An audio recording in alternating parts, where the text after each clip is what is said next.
This is the 17th season of Bass Talk Live with your hosts, Mark Jeffries and Matt Pingrak.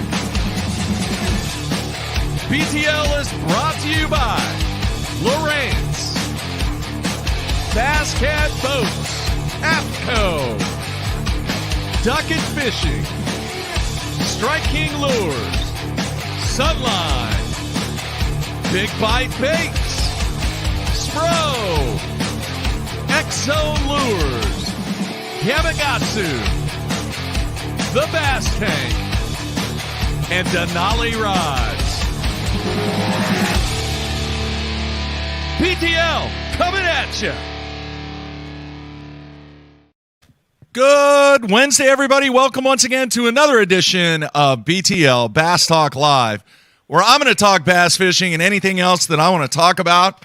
I'm flying solo. Matt, he is at Table Rock Lake fishing a media event, and he will be back on Monday. And we got a treat today. We are going to have a special guest. I talked about it on yesterday's show. We're going to go to Brian Snowden. I've known Brian for a long time, and he's actually on the water this morning. And we're going to pick his brain for a little bit of we're just going to reminisce about some stuff because he did make the announcement that he is not going to be participating in the 2022 Bassmaster Elite Series. So I thought it would be cool to get Brian on and have him share with me and all you fans kind of what his plans are for 2022 and beyond. But right now he is practicing and getting ready for a tournament. You know, he's not going to stop tournament fishing. He's just not going to be on the Elite Series anymore. So let's bring him in now. Brian, you there, man?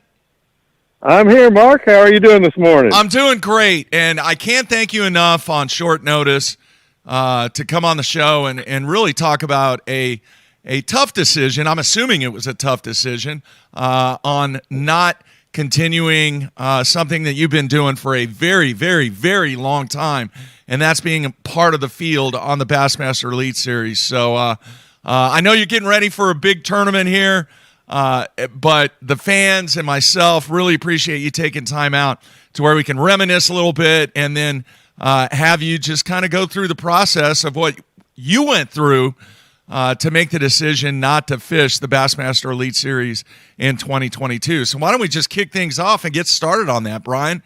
What happened?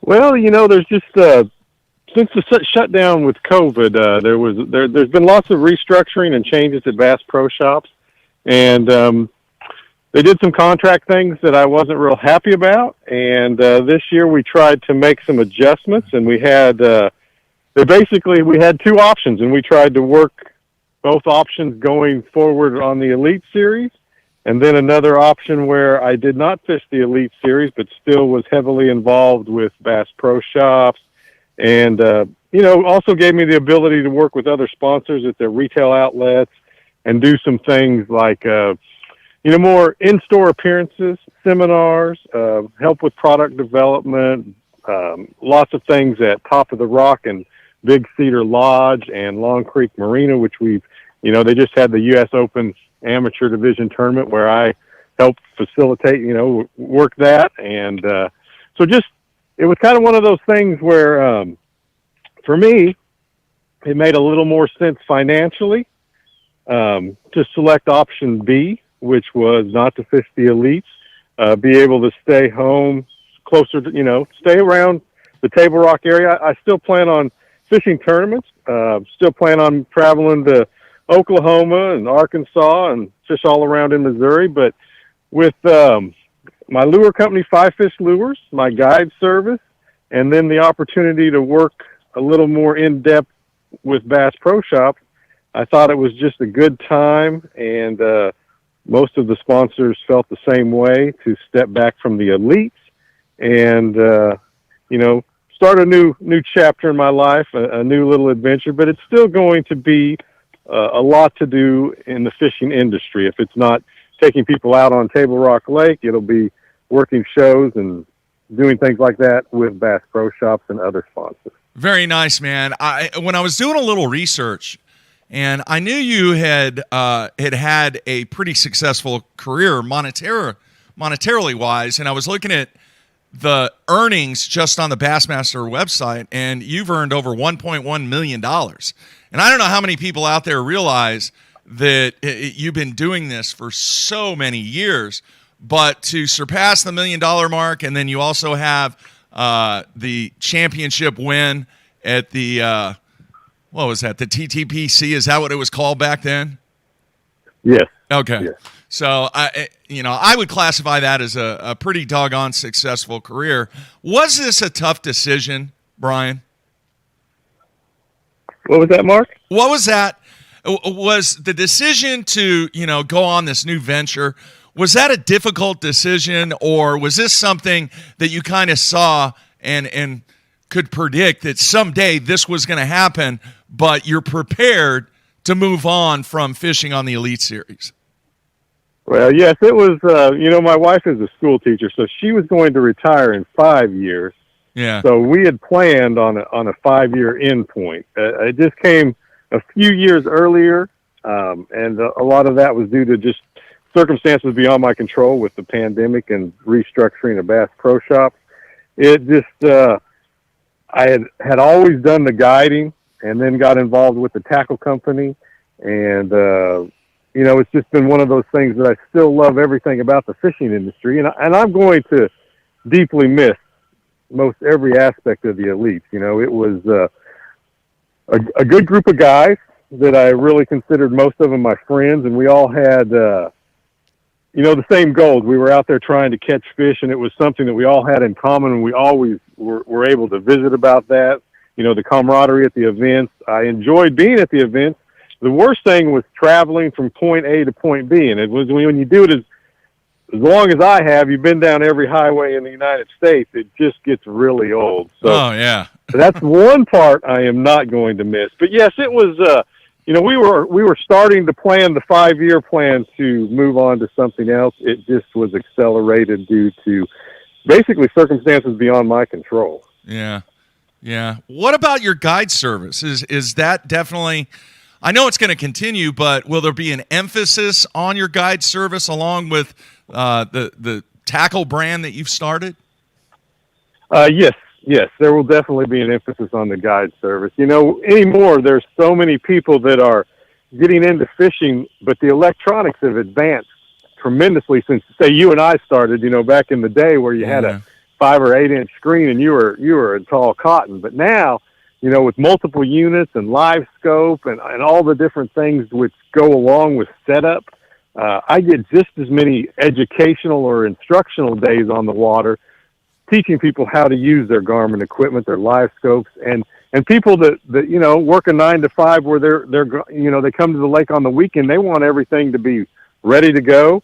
And it's kind of a niche where being involved with Garmin, using it on the Elites and traveling around the United States has allowed me to see how to use these units and how to use live scope and be effective with it in grass, rock, submerged timber, all those different elements that I can take people out on the water and educate them now. So with my guide service, it won't always just be about catching numbers of fish on Table Rock Lake.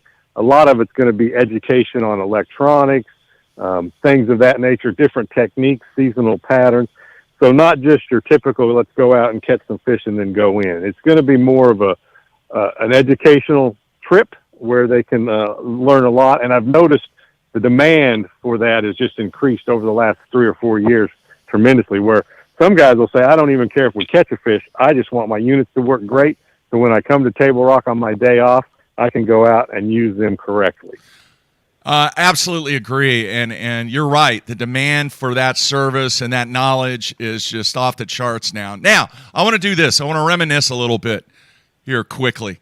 When you take a look at how many bodies of water that you have fished across this nation, I want to know what your favorite lake has been from a tournament perspective, not fun fishing. From a tournament perspective, what was your favorite lake when you reminisce and look back? And then what was probably the most difficult task that you had to deal with over your history on the Elite Series? So positive first, negative second. What was it? The lake that I've done the best on tournament-wise would have to be Conroe, with the TTBC win and several top tens when they had the TTBC down there. I don't really know why. It just set up really good for me with a lot of docks and then structure fishing. Yeah. So it just, I always felt comfortable there and always had a lot of success on Lake Conroe. The most difficult thing with the career was to, probably dealing with conditions of rough water. Being from Missouri, it can blow 30 and we still have a lot of ways to move around in a 21-foot nitro. But when you start getting to the Great Lakes, Lake Erie, Champlain, I really, just not being used to it, that was always a big concern and also a fear. Some days I'd say, man, am I going to make it back? And luckily, you would have a guy that was from there and he'd kind of calm you down and you'd get back to the weigh-in. But those long, rough rides were one of those things that I just, sometimes it would change my tournament preparation, not wanting to go to, say, Ticonderoga, staying close due to wind. So that rough water was one of those things that really kind of I wasn't accustomed to and always kind of made me a little nervous. So it was my Achilles heel when it came to practice. When you go up to the Great Lakes, I always tried to find a lot of stuff as close as I could. Yeah. You weren't one of those guys where the first time that you guys went to Buffalo that you got to run one of the deep V boats. I remember Horton did it, and there might have been one other person that did it. Were you one of those guys? I was. It was actually my idea. And Was that's it what really? I mean. Yeah, it was my idea. Bass Pro thought it was a great idea. Yeah. But that just goes to show you how intimidating that big water can be. Oh, yeah. So I was already prepared or tried to prepare, and then I still only fished 10 or 15 minutes away from takeoff. Wow. So that big water, people just don't realize what a 9-foot or 10-foot swell is like when you're in a bass boat. It just, those guys up there, my hat's off to them being able to run that. It is the most intense thing I've ever done because one mess up and you fill the boat full of water. Oh, yeah. Yeah, that's brutal. All right, I want to reminisce again, and I mentioned somebody's name on this show throughout the years. His name is Ernie Daugherty. He was kind of the founder and really the mind and the physical presence behind a trail that took place here in the Midwest called Central Pro-Am. How much did Ernie and that platform really help you to blossom your career to be a professional angler? And what can you say about that trail and really how hopefully it helped you really rise up to the top from the other national trails that existed back then? How important was that, Brian? I mean, it was the whole reason I got to move on to the elites. With his magazine, television coverage, and the way Ernie Daugherty ran an event was second to none. Yeah. And we had 150 guys in every event, and it was a level right below Bassmasters. It had the best fishermen in the 4-state area, and it had great exposure. So it allowed me, because I did well with the Central Pro-Am, it allowed me the ability to approach sponsors before I made what was the top 150. So right. Because of Ernie Daugherty and because of his, great organization, the Central Pro-Am, I was able to have a leg up when I went out on the road. I was able to already have some paying sponsors. I was already, able to have a good boat deal and had made quite a bit of money in the Central Pro-Am. So it really launched my career, and it also allowed me the ability to market myself when I wasn't at Bass. So it was, it was probably the most important tournament trail that I've ever fished in my life because it allowed me the opportunity to move up. And Ernie was always very, very fair, but he always took me aside and would tell me, you need to do this, you need to do that, you need to be involved with this organization. This will really help you down the road. And all that advice I took to heart, and almost everything he told me was correct. So he really was influential in making my career, especially in the beginning years. Yeah. So without him, I wouldn't have been able to do it as fast and as easy as I did. Yeah, and you're not the only one. I mean, there was a lot of people out there that have rise to the top and went on to have really, really good careers from a professional tournament perspective that really kind of based their foundation in the Central Pro-Am. And Ernie, you're right. Somebody put on the comments right here, Dale Johnston said it was either black or white. There was no gray area with Ernie. And that's so true. Yes, it was.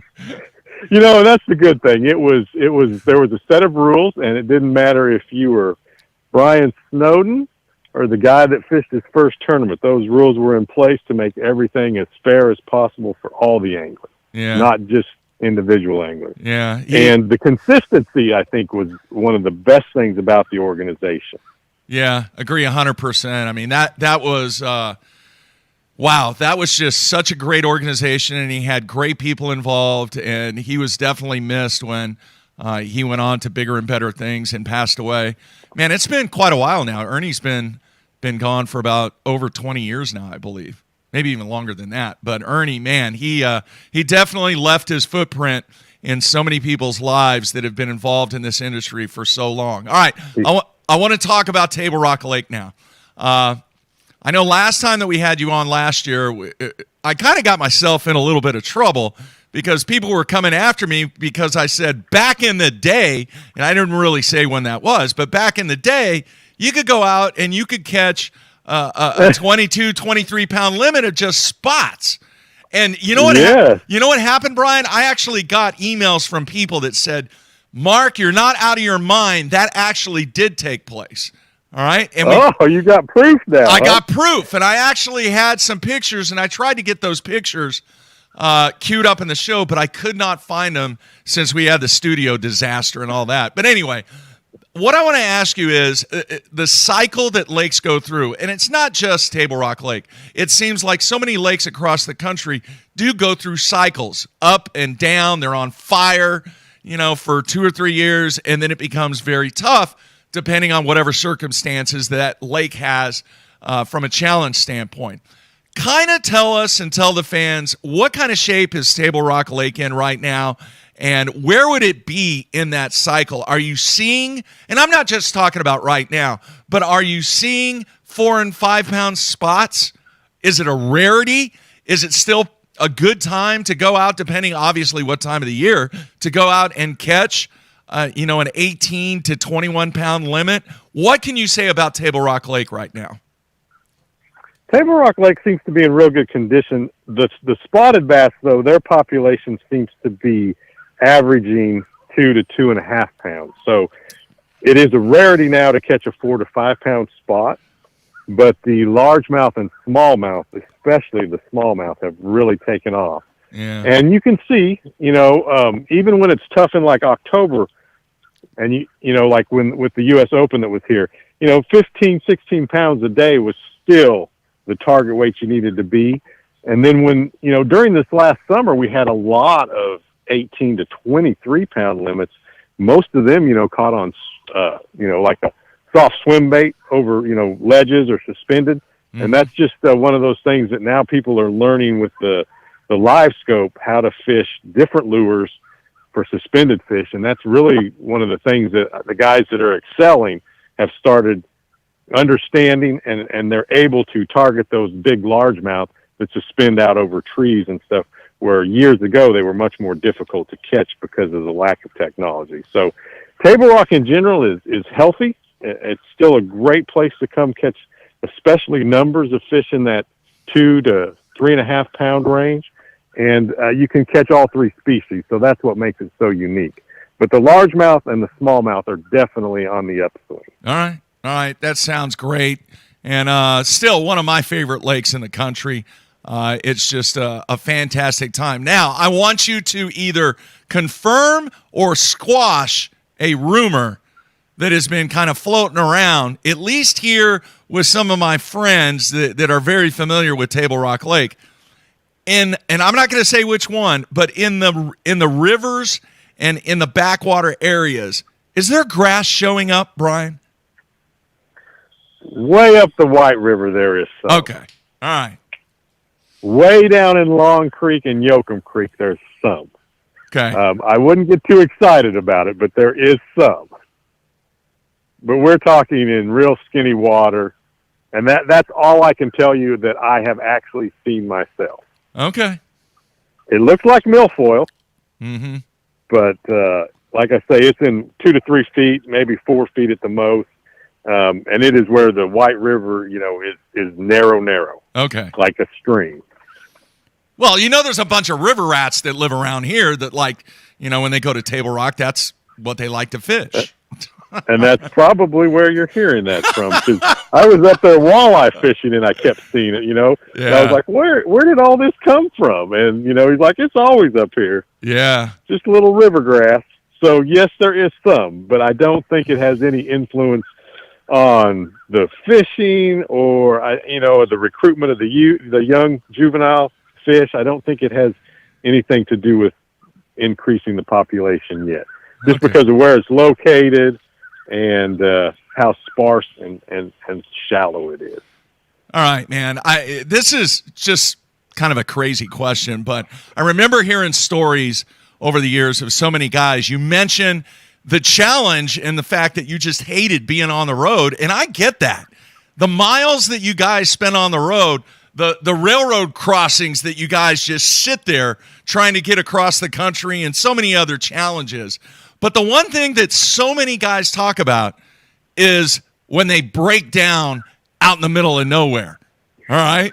AAA is their best friend sometimes. Can you Can you recall a situation, going back and forth all across the country that would be kind of a neat story to pass along? On some of those challenges, did you ever have a breakdown? Did you have a flat tire? Did you scorch up, a hub on a trailer? You got any of that dirt, Brian? I've done all of that. Trailer hub occasionally, but most of those have been close to home, 30 miles where I got back. Yeah. But the worst one was a vehicle in Washington, D.C., the shift solenoid stuck in high in drive. Oh, geez. So I'm towing a bass boat, a camper down this downtown D.C., and I can barely get going after a stoplight. And then, luckily, I make it to the campground, and like we say, all of us are good friends. I've got a friend. We take the truck to the dealer, miss a day of practice or half a day, drop it off, and then every day he would launch his boat. I would go with him, take the truck back, get my boat, go out, practice, and then finally, like Thursday, the truck was completed. So I got to go home with a fixed truck, but most of the week I use someone else's. Oh, so it's a big inconvenience, and it takes away from your focus on what you're supposed to be doing. Yeah. And the problem nowadays is parts. Yeah. You can have a brand new diesel truck, and if something goes haywire, they may not have the parts for 2 or 3 weeks. Well, if you're stuck in Cleveland, Ohio, and you need to be to Waddington, New York, it may not happen. Yeah. Yeah. No, you're right. Yeah, so it's very stressful on the road, and that's one of the things I don't think people understand, and that's one of the things I am not going to miss is the stress level of the distracted drivers, cell phones in their hands, passing you reading a book or putting on lipstick. I'm not going to miss any of that at 75 miles an hour. Oh, yeah, and the distinct looks from people at gas stations that have no idea what you're doing when they look at that truck and boat. They're like, yeah. What is all that? What's going on with that? So I get it, man. All right, a couple more questions, and then we're going to let you go. I do want to know this. Is there ever a time when you're on Table Rock Lake, I don't care when it is, a guide trip, practicing, a tournament, and you go, I've never fished that. I wonder what's over there. Is there areas still that remain on Table Rock Lake that you haven't even touched in all the years that you've spent on that lake? There definitely is, especially way up the White River. Okay. Yeah, there's a lot of area that I have not been to, and it's mainly up the White River. So I spend a lot of time around the dam and the Highway 13 area because of most of my guide clients come from Branson. Yeah. But, that's one of the reasons why once you get to Campbell Point, going, up that way, Big M and all that, I mean, it's a rarity that I go up there just because to drive there is 45 minutes to an hour. and then all my clientele is coming from the dam or the Kimberlene City area. So for me, that's one of those places that I'd like to learn a little more, and I plan on going up there tomorrow, actually. I'm going to try practice some new water that I haven't been to in a while. Wow. Well, that's one thing that so many people have said over the years, that Table Rock Lake's one of those lakes you can do anything pretty much that you want. And now the fact that somewhere there's grass now, not that it'll ever come into play, but for the most part, the ability to do so many things that are going to make you a better angler, that's why you see a lot of guys that have success on the national tour come from the Ozarks region. And I just think the versatility and the ability to really fine-tune so much of your game, and now with such importance on electronics, that there are very few lakes in the country that offer what Table Rock does. Yeah, it's definitely, it's a humbling lake.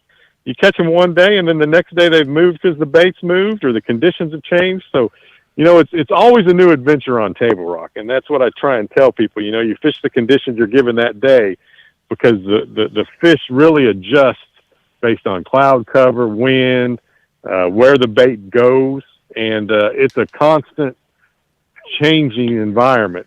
I think due to the depth and the clarity and all the submerged timber, that's what throws in those different factors that makes it so unique. But, it doesn't matter.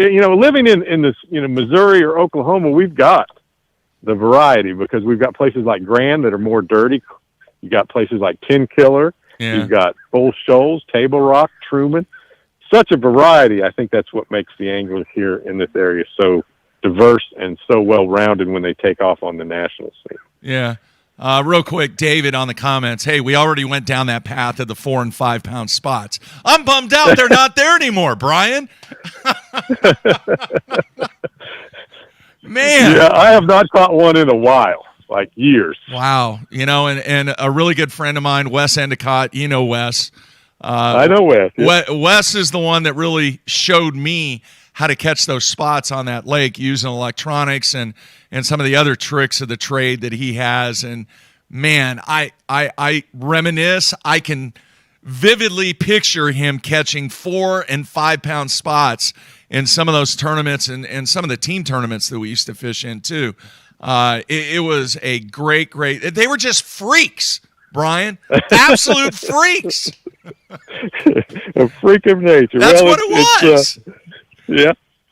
And I think, we've probably hurt that population a little bit with our guiding, and all the technology has moved people out here where they were. Yeah. Wes probably did it, when there was less people out here, and he was ahead of the curve as always. Yeah.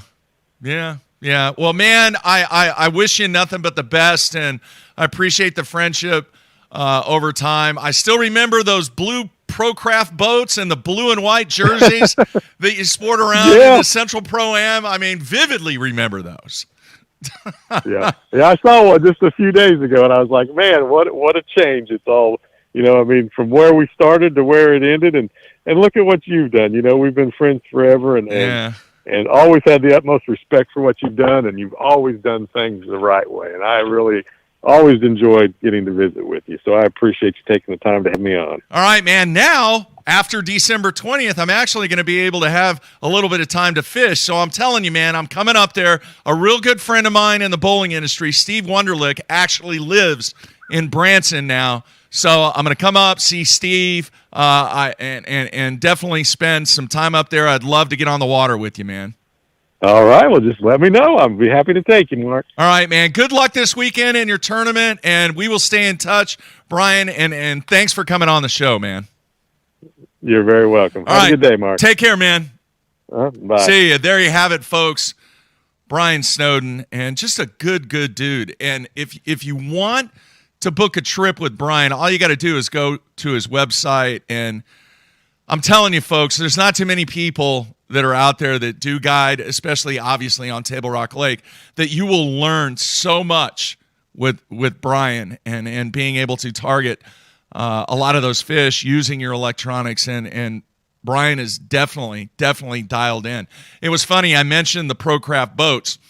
There was a period of time, this got to be 25 years ago, maybe even longer, but there was a distinct group of Bass Pro Shops pros, I guess is what you call it, kind of at the regional level, and they all had those ProCraft boats. Every single one of them had the blue and white 21-foot ProCraft, and anytime you saw one of those boats on the water, you were just like, oh man, yeah, I'm probably in the right area, but he's probably got that area, and you respected those colors because you knew it was guys that dominated on the Central Pro-Am. All right, here's what we're going to do. I'm going to take a quick break. Let me get some music queued up here. And then I'll come back and in a short show today, going to wrap things up. I thought I might take a couple of phone calls. If you guys want to call in, since I'm flying solo today, you just let me know on the comments on the YouTube page. And if a couple of you want to call in and just talk about whatever you want to talk about, heck, I'll take a few phone calls and we'll talk. And then I will be off to class and basketball practice. And we open up on Tuesday night on the road. And we've really only had our core players. When I say core, because football went deep into the playoffs, a lot of our core players play football, and we've only had our core players. This is week number 2, so definitely a challenge. But if you want to call in and talk, put it on there. If not, when we come back from a break, I'll wrap things up. And then tomorrow, the man, the genius, Mr. Frank Scalish on day 4, and he's already sent me video. I'm not really sure what we're going to talk about because I haven't downloaded the video yet. But Frank will surprise us, and he will let everybody out there learn from the vast knowledge in the man's brain. So everybody stay tuned. Let me know if you want to talk. We'll be right back here on a Wednesday.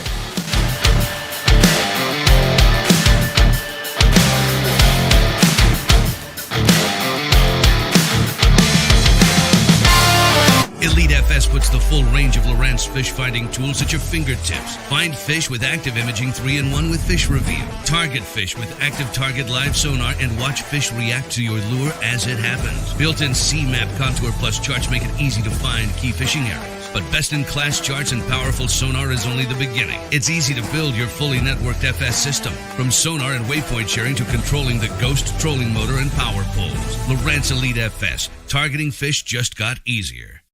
The new Puma STS has been redesigned from the ground up. With the angler, design, function, and performance in mind, nothing on this new offering was compromised, and the only thing carried over from the previous version is the name. Based on the Soft Touch series hull that started with the flagship Jaguar, this new model is nimble and performs incredibly well at all speeds with either a 250 or 300 horsepower engine. Featuring a new 96-inch wide-body footprint, this hull measures out at 20 foot 7 inches in length. Industry-leading design coupled with tournament-winning performance. The Puma STS from Basscat. Feel the rush.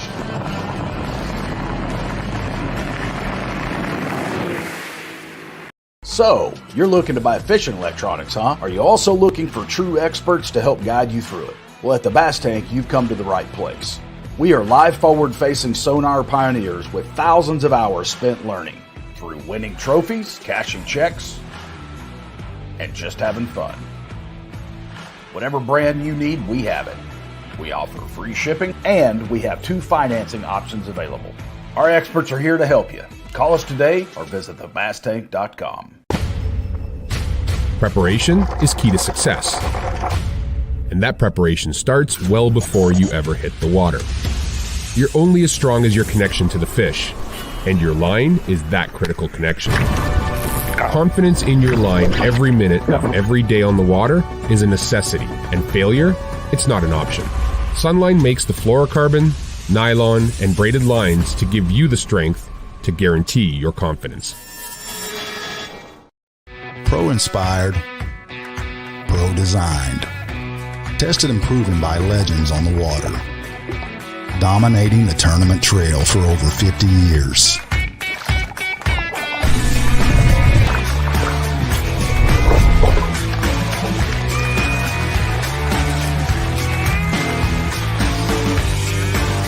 Everything you need, one legendary brand.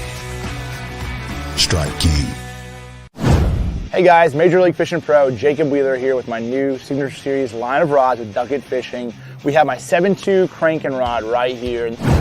Crankbaits can be very fickle, and having the right, having a lot of tip can be too much, and having not enough tip can, lose a lot of fish. So you really got to be careful. If there's one or two techniques that I'm really adamant about having the perfect action is a crankbait, especially like a square bill, a DT6, those medium running crankbaits in the springtime when those fish's mouth are pretty tough.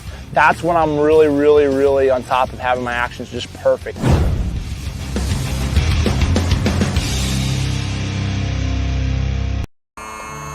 I've made my living on the water for over 20 years. For 14 years. For over 23 years. I've worn a bunch of different clothing brands over the years. Some companies big. And some companies small. All of them said they were making clothing for us. But none of them knew us. None of them were us. Except for one. Except for one. Except one. AFCO. AFCO. AFCO. AFCO. Fishing isn't part of us. It is us. Hey everyone, Brandon Polnick here. People always be asking me what I got tied on. And I'm like, X-Zone Lures. And they're like, Brandon, why you got X-Zone Lures tied on? And I'm like, let me show you why. The bite. Get out of there. Get out of there. Oh, yeah. Oh, it's freaking big. Get in here. Oh, God. Giant. Oh, my God. Oh, my God. I think you get the point. There's one. You know what works. Now you need a bunch of them so you don't run out on your next fishing trip. The Big Bite Pro Packs feature 25 baits per pack at a price far below that of having to buy 5 packs of regular baits. Now the Pro Pack has a big brother, the Mega Pack. The Mega Pack features 100 of your favorite baits. With these, one bag is usually plenty to get through the day. It helps me stay organized, helps me save money, helps me catch more fish. Combining one of the most popular hook styles with Gamakatsu's beefier Superline offering, the Gamakatsu Superline Offset Round Bend delivers the strength necessary to target big fish in heavy cover. Well suited for braided line and heavier fluorocarbon, the Gamakatsu Superline Offset Round Bend is built using stronger Superline wire that allows anglers to easily fish a finesse worm around heavy cover. The round bend offers a larger bite area, perfect for any worm presentation, while increasing your hookup ratios. The newly enhanced Z-Bend holds your plastics on the hook longer, reducing the number of pull-offs and reducing damage to plastics. Available in 2/0, 3/0, 4/0, and 5/0, this is the most durable worm hook, designed for heavier lines that hold your bait on longer.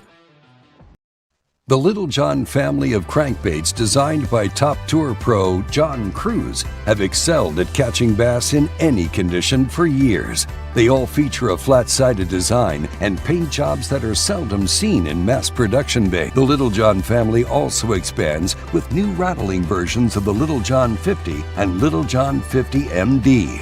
Both of these baits are proven fish catchers that will now be available in rattling versions for stained and muddy water. They feature the same great action and diving depths as the original 50 and MD sizes. The Ned Rig. What rod should I be using with the Ned Rig?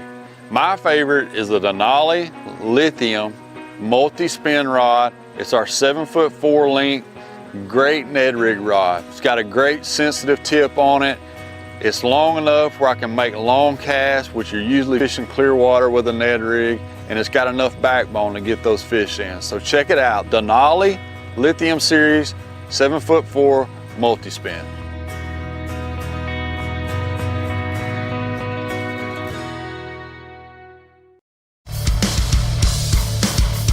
All right, we are back. I am back, not we. On a Wednesday, flying solo today, and I just want to mention a couple things real quick. We have been having all kinds of issues with Spotify, and I could go into the major details of how all this technology works and all that and everything, but in a nutshell, it's basically controlled by what company that anybody has that has a podcast.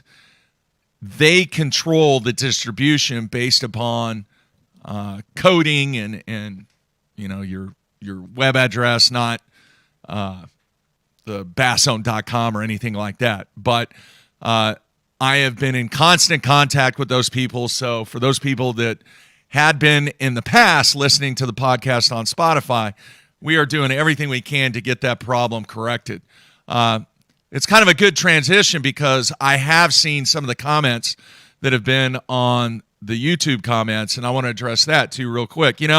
When I made the announcement on Monday, and I thought I was clear on Monday that, yes, I'm walking away, retiring, spending more time with the family, doing things that I want to do while I can physically do that. That does not mean that I'm just walking out of the studio never to enter.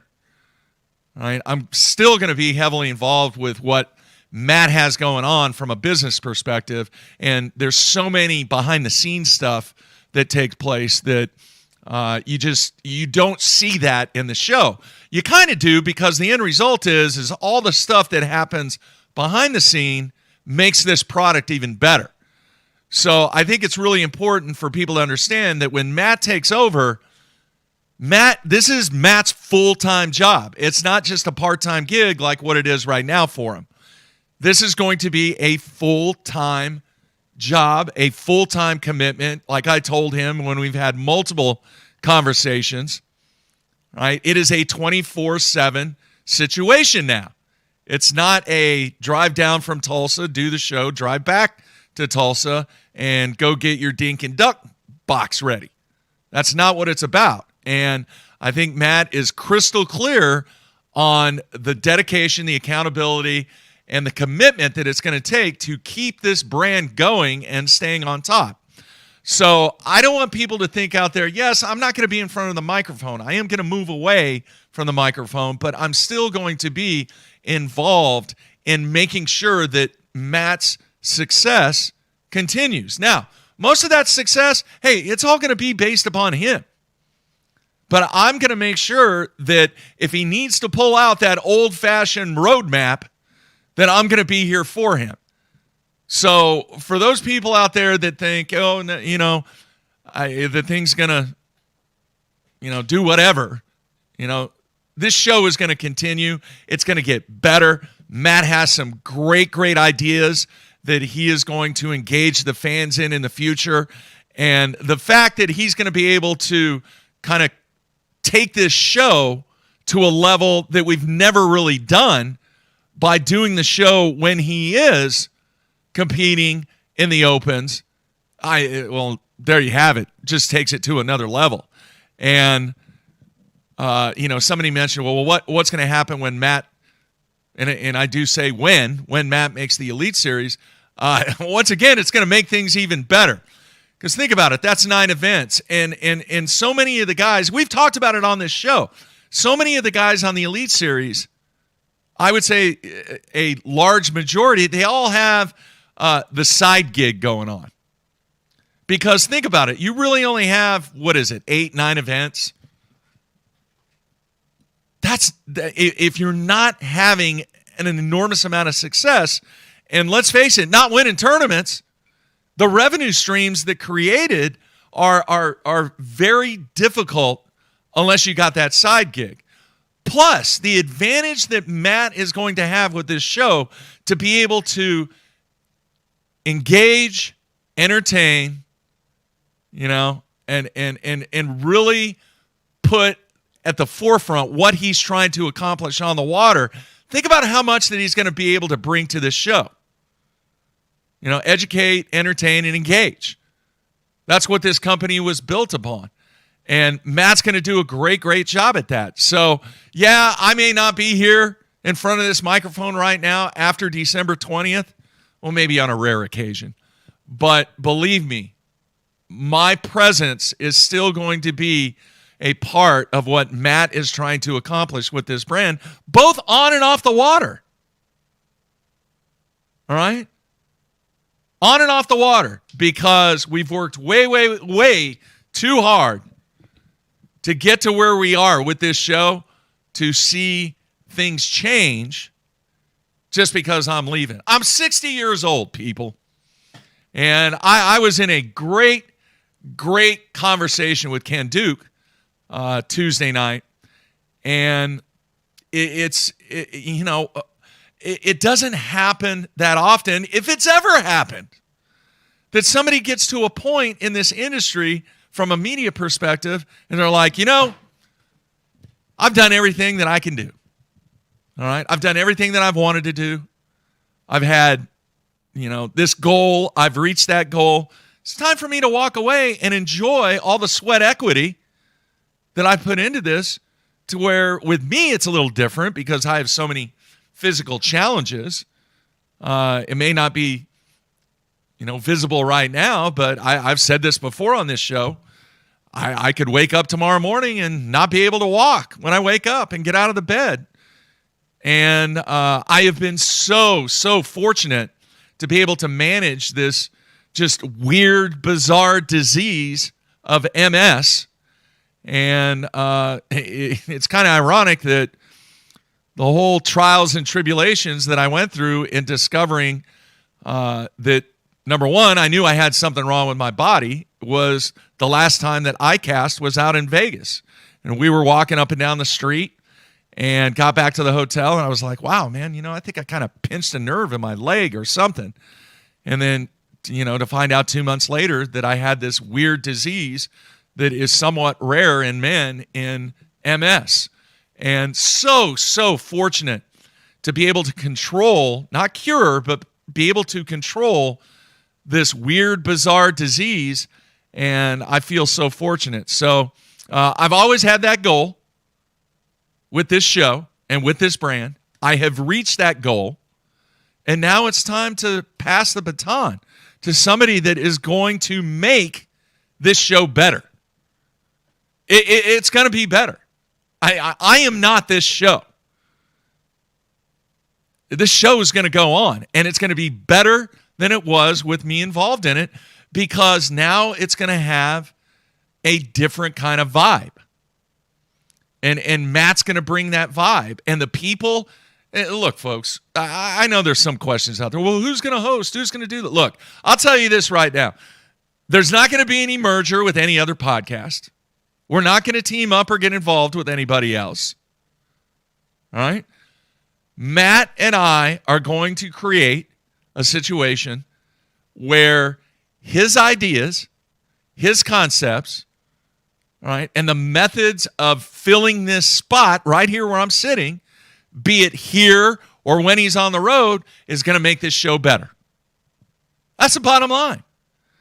And it's kind of funny because when I made the announcement on Monday, the phone was blowing up. And some of these people out there, we greatly appreciate the help. And, man, it is just, it makes me feel so good to think how many people out there really care about this show. And, folks, it is in great hands. And the vibe that we've had for 17 years, even the vibe that me and Gary Giudice had when we were on XM radio, that vibe changed when I brought Matt in and we created the new BTL with Matt. And yeah, that vibe has been around for 17 years. But the next chapter in the life of this brand that you see right here in the BTL brand, it's going to be better. And that's what I'm excited about, is what this guy is going to bring to the fans. All right? And I don't think there's anybody out there that's going to debate me in the fact that one thing that I've always tried to do in all the years that I've been involved in this game is I always tried to stay ahead of the game from a creative standpoint. I really, really took a huge passion in doing stuff that people haven't done before, and trying to be the original and trying to be the first one to market. And typically, and doesn't matter what you're doing, typically a lot of times, the company or the person or the group or whatever it is that is first to market reaps the rewards. Sometimes it doesn't happen that way. You know? But if you don't change and adapt and become creative, you're just like everybody else. And I've never, ever wanted to be like everybody else. Sometimes that was a bad thing, but most of the time, that was a good thing. And the original stuff, the concepts and the ideas that Matt and I came up with, that is what made this show better. You know? Changing, involving, executing ideas and concepts that other people haven't been doing. And that's going to continue. You know, think about this. How many people in this industry, how many people are entrenched as much as Matt? Tell me. I mean, the dude's eventually going to qualify for the Elite Series. We all know that. Maybe next year, maybe the year after that, but whenever it happens, it's going to happen. How many people have spent almost 20 years in the trenches from a media standpoint covering this game at the highest level? How many people have the relationships that Matt Pangrac has in the industry? Not many. Not many. And you know, man, the 20th, yeah, it's going to be a sad day. But at the same time, I am enormously excited for him because now this is his full-time gig. And yes, the balance that takes place between on and off the water, it's a challenge. But I have full confidence that Matt can do that. Full confidence. And, you know, it's not that I don't like doing the show. That's not it at all. I think it's cool. And once again, Ken Duke and I talked about this, is no matter what you do, it doesn't matter. But if you set a goal and you reach that goal, the satisfaction that you get from reaching that goal to where you can sit back and go, man, that's cool. I got that. I achieved that. And you look back and you think about all the difficult times and challenges that you had to overcome to reach that goal. You know, that's what makes me so mad about what happened to me this year on March 6th. I know it's not bass fishing related, but folks, I had worked so hard coaching the game of basketball. And because of just an unfortunate freak deal, I almost died. And when my players were playing basketball at what we referred to as the big house where the state championship takes place, I was in a hospital bed. You know, I was crushed.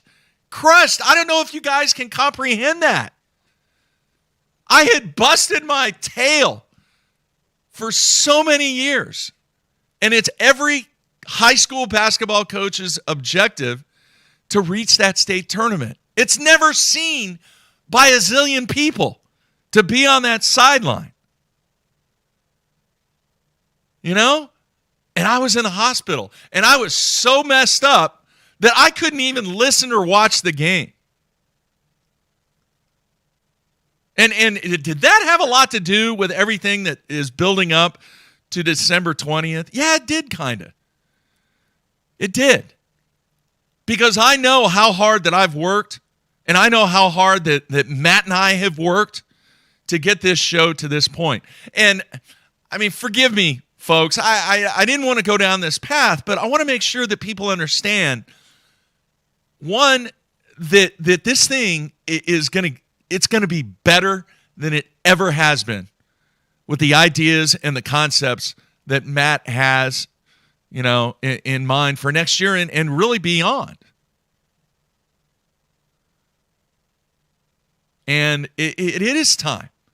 And I don't know how many people out there have ever experienced that feeling of knowing when it's time to walk away from something. It's a weird feeling because you have so much invested. You have that sweat equity. You hear me talk about that a lot. That sweat equity is it is hard to give that up. And I've said it many times on this show. A lot of my dedicatedness and a lot of my just life practice was based upon me being in that UPS environment at all levels, from a driver to a part-time guy working in the hub or working on the box line, to being a supervisor in the accounting department, to being a manager, to being a controller, to running half the country for a subsidiary of UPS. That taught me what was necessary to be successful.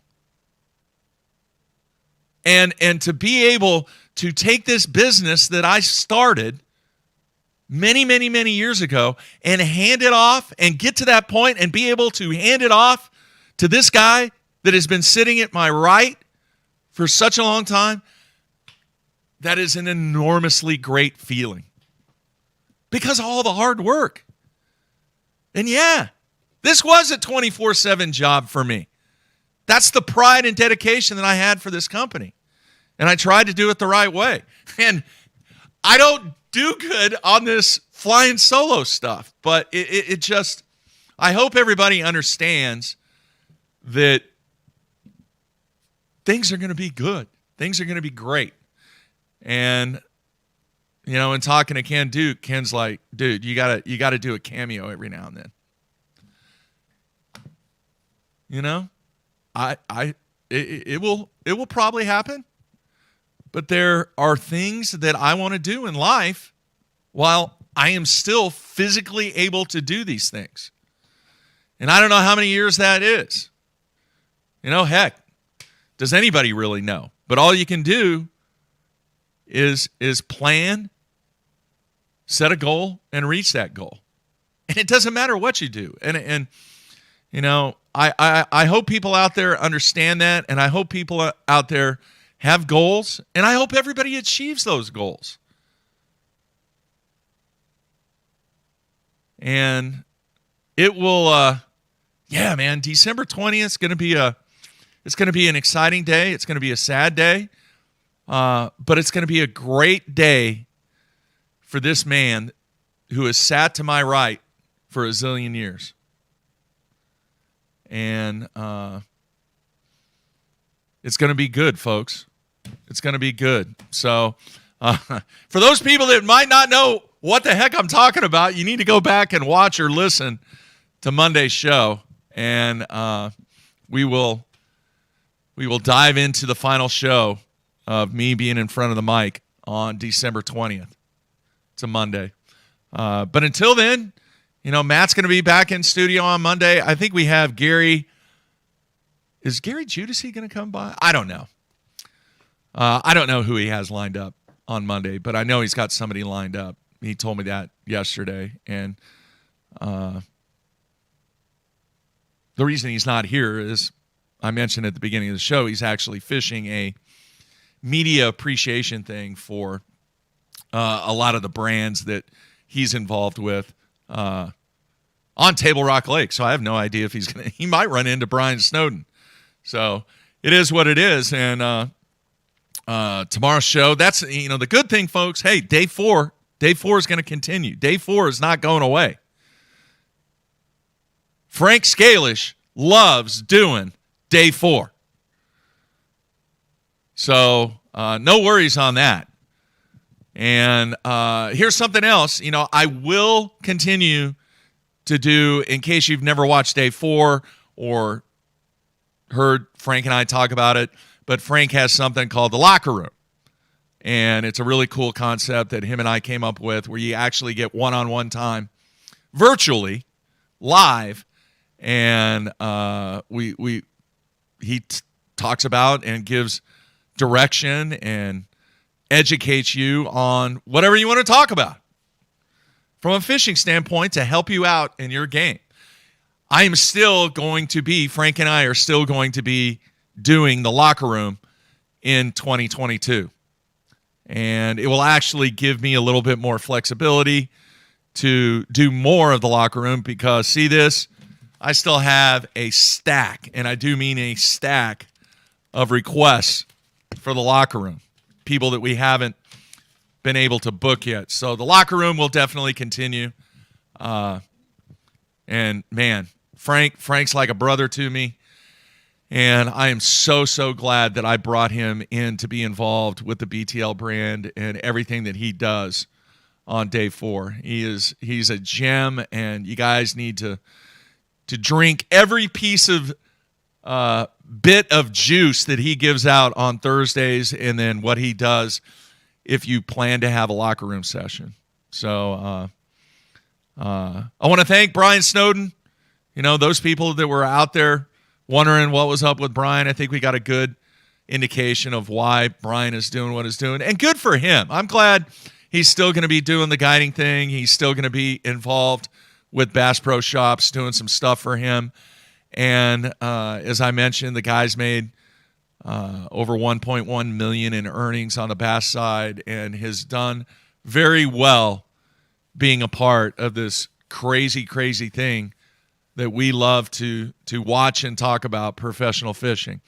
So, you know, that's kind of it. I don't like doing these solo things. Never have, never will, because this is where we're at. And we will be back tomorrow with Frank on day 4, and then Matt will be back in studio on Monday. Hey, I have been just bombarded with emails and messages. I'm going to try and answer as many as I can, but for those people that I don't respond back to quick enough, I just want to say thank you for all the messages that I received, and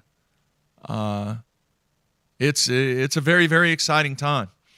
And you guys are going to be surprised about some of the cool stuff that is headed down the road in 2022 and beyond. So that's it, man. I want to thank everybody for checking in while I'm flying solo, and we will continue this thing that we call BTL tomorrow. So everybody out there, be safe and have a great